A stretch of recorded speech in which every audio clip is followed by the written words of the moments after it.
अस्सलामुअलैकुम दोस्तों, एक और बार मैं आप सबको ट्रेडिंग स्कूल के यूट्यूब चैनल के ऊपर वेलकम करता हूं। तो आप मेक श्योर करें कि आपने हमारे चैनल को लाइक किया है, सब्सक्राइब किया है कि नहीं, क्योंकि आपको क्रिप्टो के रिलेटेड जितना भी डाटा वो फ्री एक्सेस आपको मिलेगी। ठीक है, तो एक स्टूडेंट ने बहुत ही अच्छा क्वेश्चन किया। उसने कहा कि सर मैं जिस पॉइंट के ऊपर भी एंट्री लेता हूं उसके हमेशा मार्केट ऑपोजिट चलती है। वो कहता है कि अगर मैं बाय करता हूं तो मार्केट गिरना शुरू हो जाती है, अगर मैं सेल की ट्रेड लेता हूं तो मार्केट बढ़ना स्टार्ट हो जाती है। ऐसा क्यों होता है कि जो भी मेरा एंट्री क्राइटेरिया होता है, जो भी मेरा एंट्री पॉइंट होता है, मैं जहां से भी ट्रेड लेता हूं मार्केट हमेशा मेरी मुखालिफ सिमत में मूव करना शुरू कर देती है। ऐसा नहीं है क्या कि कोई मेरा ब्रोकर मेरा स्टॉप लॉस हिट करवाना चाह रहा हो, मेरा जो अकाउंट खाली करवाने में मेजर रोल हो ब्रोकर का, उसको कोई लक्ष्मी मिल रही हो मेरा अकाउंट खाली करवाने में। कुछ तो ऐसा है कि जिस पॉइंट के ऊपर भी मेरी एंट्री होती है मार्केट हमेशा उसके अगेंस्ट मूव करती है। तो क्या आप भी इन क्वेश्चन के आंसर जानना चाहते हैं? याद रहे दोस्तों, एक वक्त ऐसा था कि मैं भी सेम यही क्वेश्चन किया करता था।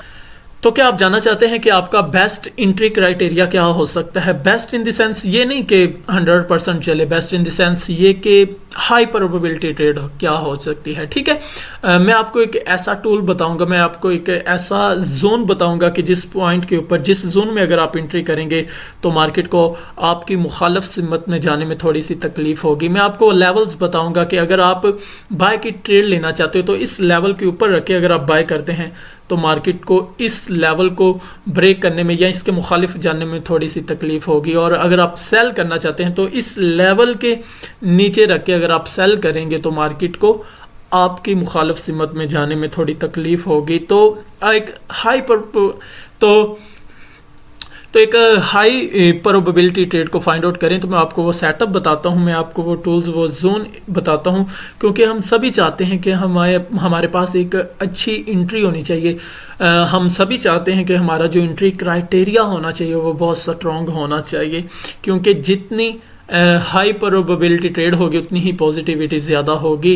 ये प्रोबेबिलिटी का बिजनेस है, आप जानते हैं सभी। यहाँ कंफर्मेशंस के ऊपर इंसान फोकस करता है। मार्केट को कोई भी नहीं जानता कि राइट टाइम क्या है इसका, कहाँ पे बाय करें, कहाँ पे सेल करें, मार्केट में कोई भी नहीं जानता। लेकिन एक हाई प्रोबेबिलिटी जो सेटअप है वो आप ज़रूर फाइंड आउट कर सकते हैं। तो कोशिश करते हैं हम थोड़ा सा सीखने की। चले, मैंने ये चार्ट ओपन किया हुआ है बिटकॉइन का।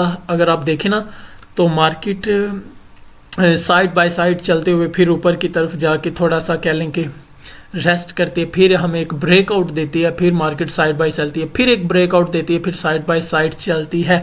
तो बेस्ट इन द सेंस मैं आपको कुछ एरिया बताना चाहता हूँ, कुछ लेवल्स बताना चाहता हूँ कि अगर आप उन लेवल्स के ऊपर बाय करते हैं और सेल करते हैं तो फिर आपकी मार्केट फेवर में जाएगी। ठीक है, तो याद रहे कि मार्केट दो चीज़ों की ऑलवेज रिस्पेक्ट करती है। मार्केट हमेशा दो चीज़ों को रिस्पेक्ट देती है। क्रिप्टो मार्केट में भी कह लें कि 60-70% चलता है, लेकिन फॉरेक्स और स्टॉक मार्केट में जो ये दो टूल्स और जोन है बहुत इंपॉर्टेंट हैं। कह लें कि 90% अगर रिस्पेक्ट मिलती है इन दो जोन को, दो टूल्स को, तो वो स्टॉक मार्केट और फॉरेक्स मार्केट है।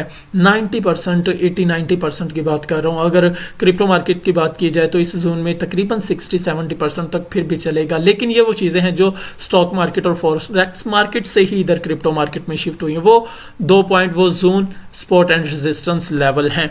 ये देखिए, मैंने सपोर्ट लेवल भी ड्रा किए, उनके ऊपर लेवल्स लगाए हुए हैं, और रेजिस्टेंस के ऊपर भी मैंने कह लें कि लेवल्स लगाए हुए हैं। अब देखो, इन दी सेंस में आपको बताना चाहता हूं कि अगर आप स्पॉट के आजू बाजू में, इसके अगल बगल में बाय करोगे तो हो सकता है कि आपके खिलाफ जो मार्केट चलती है उसको थोड़ी सी तकलीफ होगी। अब देखो, चले मैं आपको थोड़ा सा गाइड करता हूं कि किस तरह सपोर्ट एंड रेजिस्टेंस वर्क करती है। ठीक है, चलें ये देखें, मार्केट में एक अच्छा खासा बुल दिखाई दे रहा है। मीन क्या है, बायर्स मार्केट को ऊपर की तरफ लेके जा रहे हैं। ठीक है, इसके बाद क्या होता है, यहाँ से हमें एक रिजेक्शन देखने को मिलती है। मार्केट रिजेक्ट होती है और अगेन नीचे की तरफ क्रैश हो जाती है। मीन क्या है, मार्केट नीचे की तरफ आती है। अब जैसे मार्केट नीचे की तरफ आती है तो यहाँ एक स्पॉट ले रही है। यहाँ एक हमें जो कैंडल दिखाई दे रही है, ड्रैगन फ्लाई। ठीक है, कैंडल कंफर्मेशन भी ज़रूरी है स्पॉट के ऊपर, लेकिन मुझे कैसे पता चला कि ये एक स्पॉट बन रही है?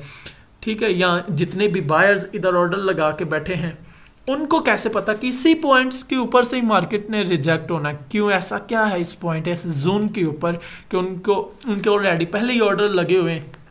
ठीक है, तो मैं अगर आपको बताऊँ ना, ये देखें साइड में, मैं ये कलर चेंज कर दूँ, कलर चेंज करके आपको बताते हैं ताकि कोई सा भी हम सिलेक्ट कर लेते हैं। चलें, ग्रीन कर लिया। ठीक है, अब ये जो जोन है ना, साथ मार्केट ऑलरेडी इधर से सपोर्ट ले चुका है, साथ इसके ये देखें इधर से भी मार्केट सपोर्ट ले चुका है। ठीक है, ये नीचे की तरफ विक बनी हुई है, ज़्यादातर हम उसको इग्नोर करते हैं, लेकिन फिर भी मैंने उधर लेवल्स लगाए हुए हैं कि ताकि आपको आसानी रहे। लेकिन ये वो जोन है जिसके ऊपर मार्केट सस्टेन कर रही है अपने आप को, मार्केट को सहारा मिल रहा है। ये जो बिटकॉइन का मैंने चार्ट ओपन किया, यानी कि बिटकॉइन को अगर सपोर्ट मिल रही है, इसको अगर कोई चीज़ कह लें कि इस्टेब्लिश कर रही है, तो ये इसकी एक इस्टेब्लिश सपोर्ट है। तो बेसिकली बायर्स ने भी देखा, मैंने भी इसी जोन में देखा कि अगर इस पॉइंट के ऊपर मार्केट बाउंस बैक होती तो इसका मतलब है कि पीछे कम से कम 2 से 3 मरतबा हमें कंफर्मेशन होनी चाहिए कि आया कि इस पॉइंट के ऊपर वो रिजेक्ट हो चुकी है। ये देखे ना, मार्केट ने काफ़ी अच्छा खासा उसमें बुल दिखाई दिया, फिर उसने क्या किया, वहाँ थोड़ा सा सस्टेन करना शुरू कर दिया ब्रेकआउट देने के बाद। अब देखो, ये पीछे के मुताबिक, पिछले ट्रेंड के मुताबिक ये सपोर्ट था और ये रेजिस्टेंस है, लेकिन इसके मुकाबले में अब ये सपोर्ट बन चुके हैं, जबकि ये पिछले ट्रेंड के मुताबिक रेजिस्टेंस लेवल था। अब देखो, उधर से फिर नीचे की तरफ आया, इधर से एक सपोर्ट ली, इधर से सपोर्ट लेने के बाद फिर देखें ऊपर, फिर नीचे, फिर ऊपर, फिर नीचे, यानी कि इस लेवल में ये अपने आप को सस्टेन कर रहा है। मार्केट इधर क्या कर रही है, ठहराव कर रही है, मार्केट को नीचे नहीं गिरने दे रहा। तो इट्स मीन कि अगर हम सपोर्ट लेवल के आजू बाजू में बाय करेंगे तो हमारे पास जो अपॉर्चुनिटी होगी मार्केट के साथ चलने की, वो एक बहुत ही पॉजिटिव ट्रेड होगी, हाई प्रोबेबिलिटी ट्रेड होगी। और जब हम स्पॉट लेवल के आजू बाजू में बाय करते हैं तो यकीन मानो दोस्तों कि मार्केट को हमारे ऑपोजिट जाने में बहुत तकलीफ होती है, लेकिन जब हम रैंडमली मार्केट में कूदते हैं तो फिर हमें मार्केट हमेशा हमें पॉज करती है।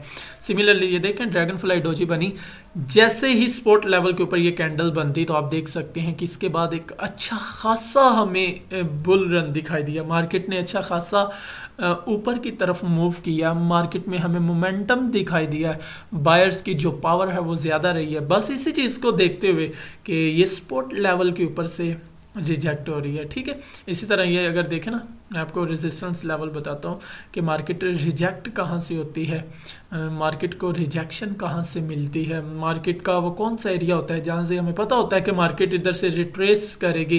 फिबोनाची रिट्रेसमेंट का टूल भी हम इसी पर्पज़ के लिए इस्तेमाल करते हैं। ये देखो, ये एक एरिया है, कम से कम 2 टाइम्स इधर हमें रिजेक्शन देखने को मिल चुकी है। रिजेक्शन से क्या मुराद है कि इस जोन में मार्केट एक तो रिजेक्ट हो रही है बार बार, मार्केट ने अब को वो 2 कैंडल्स की विक ऊपर की तरफ दिखाई दे रही हैं, लेकिन फिर अगेन इसी जोन में आकर मार्केट मूव करती है। ये देखें, मैं ना ये आपको साथ दिखाता हूँ ड्राइंग करके, मार्केट इधर सपोर्ट लेके ऊपर की तरफ मार्केट में मूव किया। ठीक है, ये कलर चूज कर लो, देखें ये सपोर्ट लेवल के मार्केट ऊपर की तरफ गई और यहाँ से एक रिजेक्शन देखने को मिला, फिर डंप किया, फिर अगेन सपोर्ट लेवल से क्या होती है, उसको एक सहारा मिलता है और फिर ऊपर की तरफ वो मूव करती है। अब उसी जोन के ऊपर सेलर्स क्या सोचेंगे कि आया कि इस एरिया के ऊपर मार्केट ऑलरेडी रिजेक्ट हो चुकी है, तो 70-80% चांस है कि इस एरिया से अब फिर हमें रिजेक्शन देखने को मिलेगी। तो मार्केट वहाँ से रिजेक्ट होती है और फिर उसके बाद हमें नीचे एक कह लें कि सेल की अपॉर्चुनिटी दिखाई देती है। सम टाइम इधर जो फेक ब्रेकआउट होता है वो भी मिलता है। देखें ना, ऊपर एक विक बनी हुई है, मोस्टली ट्रेडर ने क्या किया होगा कि ये रेजिस्टेंस लेवल ब्रेक हुआ है, चलें ठीक है अब बाय की ट्रेड ले लेते हैं, लेकिन देखो एक ट्रैप था, फिर मार्केट अगेन नीचे की तरफ मूव करना स्टार्ट हो। अभी भी देखें जो पॉसिबिलिटी है, अभी का जो सिनेरियो, जो सिचुएशंस है वो अपने स्पॉट एरिया के ऊपर ही घूम रही है। अगर यह स्पॉट लेवल को ब्रेक देती है, यानी कि यहाँ में ब्रेकआउट देखने को मिलता है, तो फिर मार्केट क्रैश करेगी, नीचे की तरफ आएगी। ये अपना स्पॉट एरिया अगर ब्रेक करती है, तो ये मेरे कहने का मतलब है कि spot and resistance level work करते हैं, मार्केट हमेशा इनको रिस्पेक्ट देती है।